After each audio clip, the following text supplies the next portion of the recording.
My husband's family sued me for $100,000 the day after I gave birth. The day after giving birth, I was served with court papers.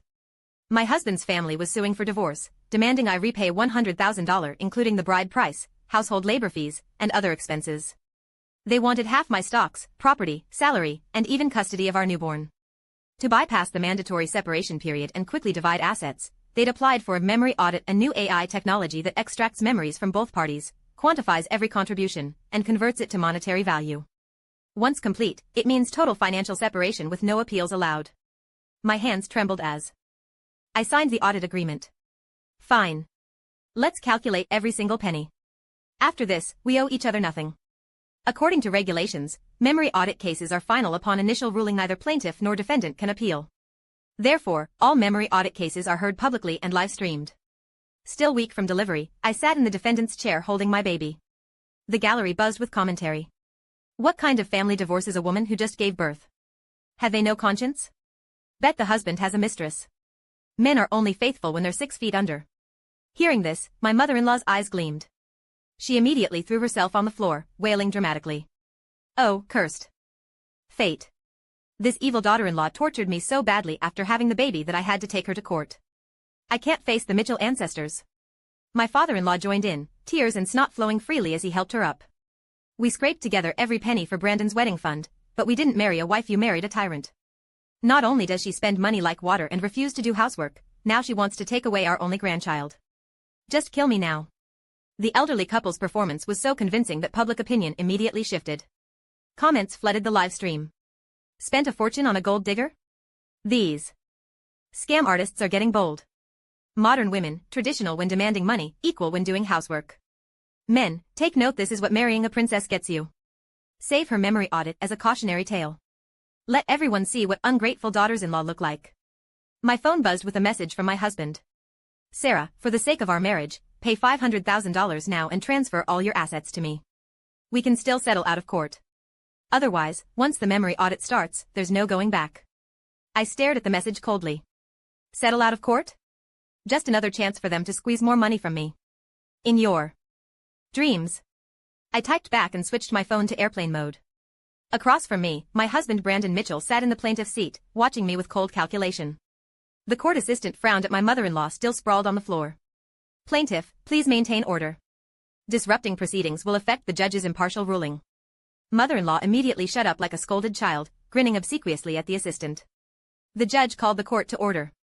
Officers began extracting Brandon's memories. The holographic screen lit up, freezing on our wedding day. Brandon handed me a credit card. Honey, here's the $88,000 wedding fund. You keep it safe. Before all our guests, he slipped the ring on my finger with a brilliant smile. Now you're trapped by the Mitchell family forever. The counter above my head jumped from $0 to $88,000. Wow, $88,000 without blinking. She doesn't appreciate such a good family. Is she blind? Princess got brainwashed by internet feminism. Wait till the verdict, will regret it. Brandon exchanged relieved glances with his parents seeing the wedding money counted against me. The images fast-forwarded. First anniversary, Brandon gave me a Cartier necklace worth $5,000. Morning commutes over 3 years, calculated at $8,000 in labor costs. Basic home repairs like changing light bulbs, $5,000 at market rate. Chapter 2. Everything tallied. Up to nearly $100,000 above my head. The gallery grew restless. The husband seems pretty good gifts, driving her to work. Why's she divorcing him? Simple princess syndrome.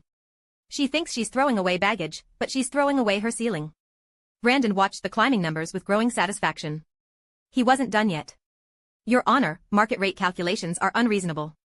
I was basically on call 24/7. The price should be higher. Plus inflation can't use historical prices. The judge considered this. The court partially accepts your first point. Regarding inflation, AI calculations already account for this factor. The number jumped to exactly $100,000. Brandon's smile deepened. Holding my baby, I felt only cold despair. Look, baby. This is your father. These are your grandparents. Mommy will never let you grow up in this family. I took a deep breath and objected. Your Honor, that Cartier necklace might be secondhand. Other gifts may not be from official channels either. I dispute these valuations. Also, the commute fees me office is only 2 miles from home. Brandon drove me because it was on his way.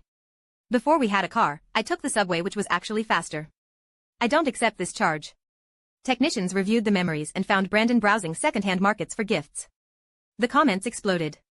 Anniversary gifts from secondhand stores. But charging full price? Shameless.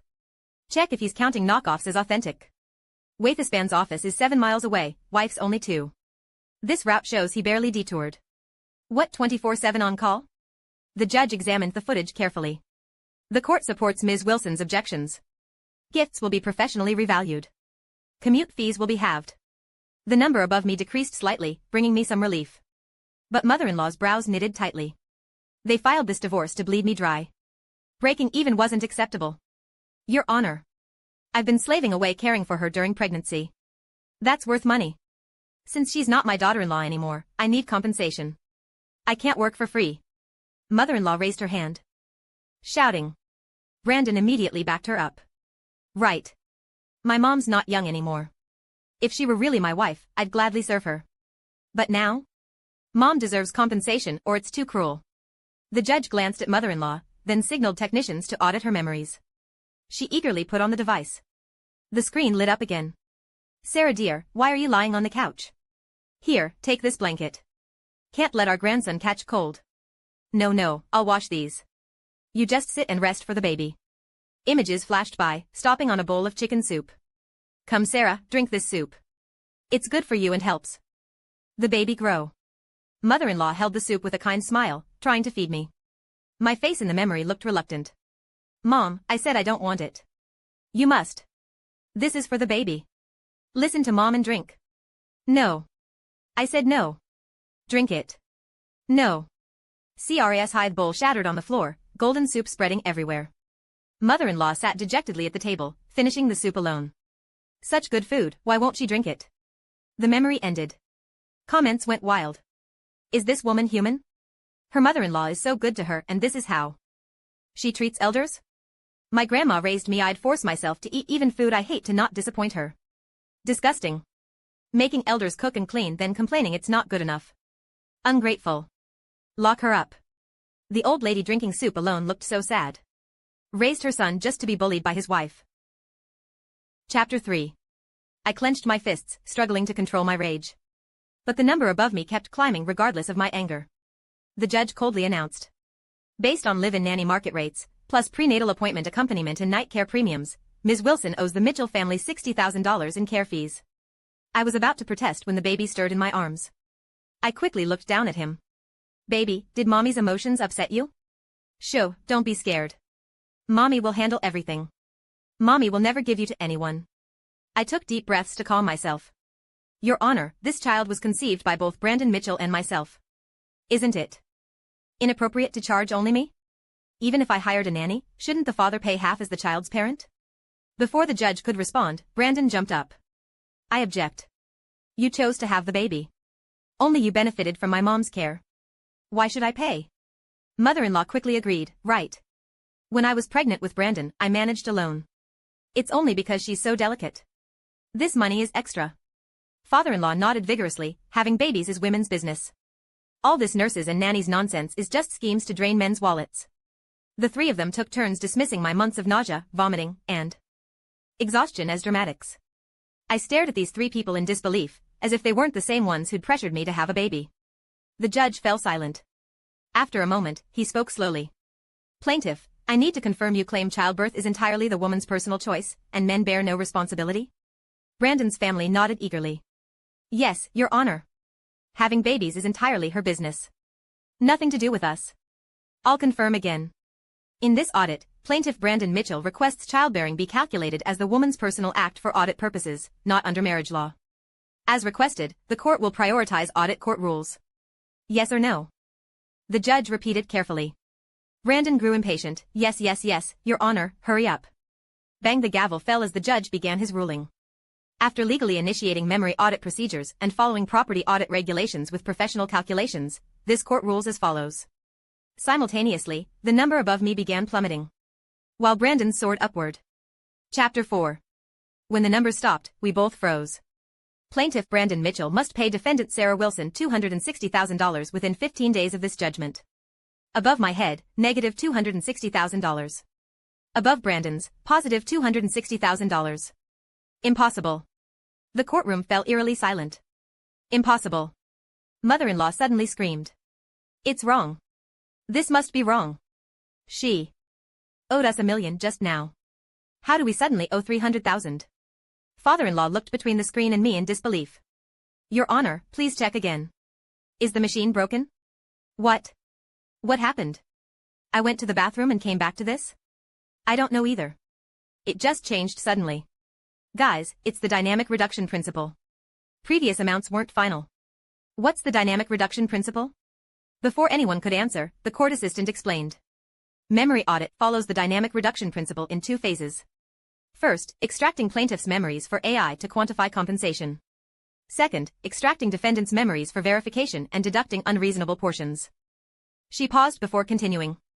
To save time, while playing plaintiff Brandon Mitchell's memories, the court simultaneously verified defendant Sarah Wilson's memories.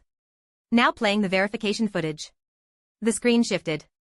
Brandon had his arm around me, speaking gently. Honey, housing prices change daily. We need to decide fast. We have that $88,000 wedding money, right? Let's use it all for the house down payment to reduce the mortgage. I looked hesitant, but the deed. Brandon immediately cut me off. Come on, we're married. What's mine is yours. I earn more, so the mortgage has to be in my name or the bank won't approve. Once it's paid off, I'll add your name. Same thing. Mother-in-law added matter-of-factly, exactly. Family is family, whose name doesn't matter. Brandon's an only child, this house will be yours eventually. The scene shifted to a furniture store. Honey, we can't leave the new house empty. Your $300,000 dowry can cover all the furniture and appliances, plus a car down payment. But that money is from my parents. From our parents for our home. Brandon interrupted with a smile. Shouldn't we make it cozy? Don't worry, I'll give you my whole salary. What's this little bit? Father-in-law chimed in cheerfully, right. Buy quality furniture for comfort. The dowry is for you young couples anyway. What's the difference between using it now or later? I looked up at the screen, heart heavy with irony. Back then, I foolishly believed I'd finally found a home, a harbor of my own. The comments exploded. Master manipulator. Pay off the mortgage, then add her name, classic empty promise. $300,000 dowry for furniture? And no name on the deed? Girl, run. The court assistant summarized coldly. Verification shows Brandon Mitchell engaged in induced property transfer. Per memory audit property regulations, plaintiff must compensate Sarah Wilson $260,000 for furniture. Vehicle down payment will be calculated separately. The $88,000 wedding fund claim is dismissed. Mother-in-law immediately shrieked, she wanted to buy it. Not our fault. Father-in-law pounded his chest, right? Her expenses, not ours. The judge remained unmoved. Under audit rules, Ms. Wilson is Mr. Mitchell's tenant and shouldn't bear furniture costs for the rental. If defendant claims furniture ownership, plaintiff must pay usage fees and all furniture belongs to Ms. Wilson upon moving. The in-laws looked confused, unable to argue, only understanding they had to pay. Brandon understood perfectly, his face turning ashen. Sarah and I are married. We were living together. You can't calculate it this way. The court assistant reminded him. Mr. Mitchell, we confirmed audit court rules with you multiple times before and during the trial. Even for disputed portions, you agreed audit rules supersede marriage law. Seeing no escape, Brandon slumped in defeat. But then his eyes lit up with cunning. What about my years of labor? My mom's care fees? Doesn't she pay rent living in my house? Where's this $260,000 coming from? The guy's shady, but $260,000 does seem high. Yeah, and she mistreated the mother-in-law. What about emotional damages? Chapter 5. The court assistant frowned, glancing at me. I understood she knew everything. I nodded. The screen lit up again with my memories. Summer. 7 months. Pregnant, I sat fanning myself, drenched in sweat from the slightest movement. Unable to bear it, I reached for the AC remote. Mother-in-law burst from the kitchen instantly. Pregnant women can't use AC. You'll catch cold and harm the baby. Dizzy from heat, back soaked with sweat, I gasped, Mom, I'm really too hot. Just for a bit, or I'll get heat stroke. She remained unmoved. When we had babies, we didn't even have fans. We managed fine. Young people today are so delicate. I couldn't stand it, reaching for the remote, then I'll pay the electricity bill, okay? She sneered. Your money is Brandon's money. Wasting electricity and acting righteous? Finally, I had to waddle with my belly to the nearby bank to enjoy their AC. When I returned home, Brandon was back from work. The house was cool, and mother-in-law had cut him chilled watermelon. Brandon lounged comfortably on the sofa, eating and saying, "Home is so nice and cool." I watched him silently. That night in our bedroom, I finally complained, "Your mom wouldn't let me use AC all day." I almost fainted from heat. Without looking up from his phone, he dismissed me, "Old people are frugal. Just humor her, what's the big deal?" "But I'm pregnant. What if I get heat stroke?" He finally looked at me, annoyed. "Mom's looking out for you. Pregnant women shouldn't have too much cold air. Don't be ungrateful." The comments erupted. Double standard much? Son gets AC, pregnant wife doesn't? Pregnant heat stroke is dangerous. Does this family have any common sense? The husband's worse, his mom bullies his wife and he thinks it's fine? But we weren't done yet. My delightful mother-in-law had done plenty more. 8 months pregnant, my back ached constantly. Carrying a load of laundry to the washer, mother-in-law suddenly blocked me. "Washing machines waste electricity. Hand washing is cleaner." I pointed at my swollen belly. "Mom, I can barely bend over." She snatched the basin away. In my day, we washed clothes by the river until labor started. Young people today are just lazy. Ignoring her, I pulled out my pajamas and stuffed them in the machine. Seeing this, mother-in-law started screaming. "Lazy good for nothing. What kind of wife are you? Brandon works so hard and you won't even hand wash clothes." She squatted in the bathroom scrubbing clothes, deliberately splashing water loudly. I sat on the sofa listening to the washing machine hum, finding the noise surprisingly pleasant for once. Perhaps because I stayed home my last trimester doing no housework, I increasingly angered mother-in-law. One day she brought home a chicken, saying she'd make me soup. I was shocked. I'd told them day one of marriage that I was allergic to chicken. And I was pregnant. Was she trying to kill her own grandchild? "Mom, I don't eat chicken. The smell alone makes me sick." I called out loudly. Mother-in-law ignored me, bustling in the kitchen. That evening, she brought a bowl of greasy chicken soup to my room, beaming. "Drink up. It's good for milk production. We need to prepare nutrition for my precious grandson." I suppressed my anger and explained again, "Mom, I'm allergic to chicken. The doctor said severe reactions cause anaphylactic shock." "Nonsense." She shoved the bowl at my mouth. "I raised 3 kids on chicken soup. You think you're special?" I pulled back. "Remember Brandon's birthday when I ate some chicken? We went to the ER. Did you forget? That was dirty restaurant food." She grew impatient. "This is organic. I simmered it 4 hours. Besides, I'm asking you to drink soup, not eat chicken. Drink it now." Seeing her about to force-feed me, I knocked the bowl away. Soup spilled everywhere on the bed. Mother-in-law exploded, "Ungrateful wretch. Brandon. Look at your wife." Brandon rushed in, his first reaction to glare at me. "Mom meant well. What's your problem?" I pointed at the hives already forming on my arm. "Are you blind?" The memory replay ended, exposing mother-in-law's lies. Can't even use the washing machine? Did he marry a wife or hire a maid? Forcing someone allergic to drink chicken soup? That's attempted murder. Husband only appears to help his mom scold his wife. Unbelievable. This mother-in-law knows exactly what she's doing. Compliance testing. Won't be happy until she breaks you. The judge added coldly, "Verification shows defendant suffered targeted abuse. Emotional compensation increased by $50,000. The comments cheered. Mother-in-law suddenly threw herself on the floor, slapping her thighs and wailing. "Corrupt court. They must be bribed. Ganging up on honest people." She rolled around like a market vendor throwing a tantrum. Even the bailiffs paused for 2 seconds. The judge didn't even look up. Just banged the gavel. Plaintiff disrupting court order. Per Administrative Penalties Law Article 23 and Court Discipline Regulations, fined $5,000. Final compensation increased by 5% for emotional distress. Mother-in-law's wailing stopped abruptly. Someone asked why the fine. Helpful commenters shared the law. Criminal Law Article 309, gathering crowds to disrupt court, assault judicial staff, or seriously disturb court order, up to 3 years imprisonment, detention, control, or fines. Mother-in-law had precisely triggered the penalty. The judge flipped through the audit report, continuing. Per marital household labor compensation regulations, Ms. Wilson performed 92% of household labor during 3 years of marriage.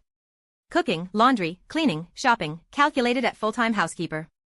Rates, $160,000 total. Brandon shot up, "This costs money too?" "Your Honor, you must be mistaken. She's my wife, not my housekeeper." The gallery instantly buzzed. Funny how his mom charging money didn't make her not his wife, but now he remembers when it's his turn to pay? Right? Who exactly treated their wife as a free housekeeper? Boos filled the courtroom. Brandon's face went through several color changes. I kissed my baby's forehead, immersed in joy, then the judge's next words sent my emotions soaring. Child custody awarded to Mother Sarah Wilson. Father Brandon Mitchell retains visitation rights. Chapter 6. The moment the judge said custody to Sarah Wilson, Brandon kicked over his chair. Why? This child is Mitchell blood. You can't give him to her.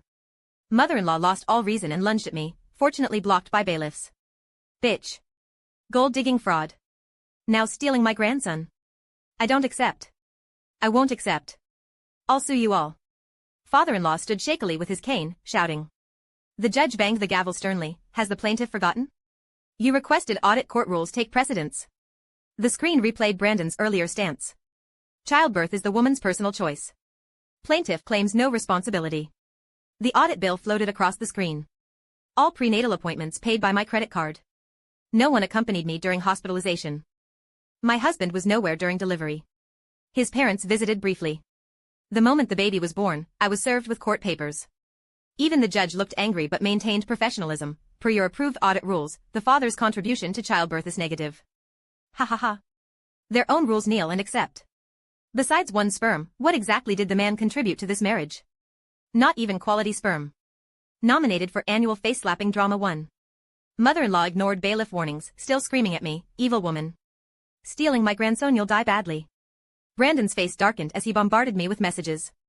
I glanced down at a screen full of threats. Sarah, forget the money extortion, but if you dare take my son, I'll have people deal with you. While they caused chaos, the court assistant suddenly handed the judge a file. The judge opened it, his face instantly flushing red. He slammed it shut, taking a deep breath. Order. I didn't understand his strong reaction and looked up confused. A technician brought me a tablet. One glance made my stomach churn. The baby suddenly started crying. I quickly soothed him gently. The best decision I ever made was coming to this court. Brandon Mitchell, you're absolutely disgusting. Bang. The gavel struck again, the judge's voice ice cold. The screen changed from bills to chat logs. And censored photos. Investigation reveals Brandon Mitchell concealed his sexual orientation in a fraudulent marriage, conspiring with family to steal the woman's property, planning to flee with the child after birth. After deliberation, this court rules on Brandon Mitchell and his parents' actions as follows. Brandon Mitchell committed fraud and malicious asset transfer. Sentenced to 3 years imprisonment, additional compensation of $100,000, loss of custody, and lifetime prohibition of visitation rights. Parents George and Margaret Mitchell, accessories to marriage fraud. Sentenced to 1 year imprisonment. Permanent restraining order against Brandon Mitchell and immediate family from approaching Sarah Wilson and child. The courtroom exploded. Brandon went white, screaming hysterically. No, that's not right, it's not like that. You illegally accessed my memories. This is irrelevant. Your evidence is inadmissible. I'll appeal. The court assistant smirked. This evidence isn't from your memories. Auditors found discrepancies and legally obtained it from your phone cloud backup. Comments went nuclear. The Brandon Sarah case instantly topped trending. Holy shit. Gay marriage fraud planning to steal money and run. This whole family is a crime syndicate. Judge did amazing. These people deserve total destruction. Behind me, Brandon kept screaming, I'll appeal. This is persecution. But this time, no one listened. I held my son and slowly walked out of the courthouse. Today's sunshine was beautiful, just like my future life would be. Clean and honest. The end.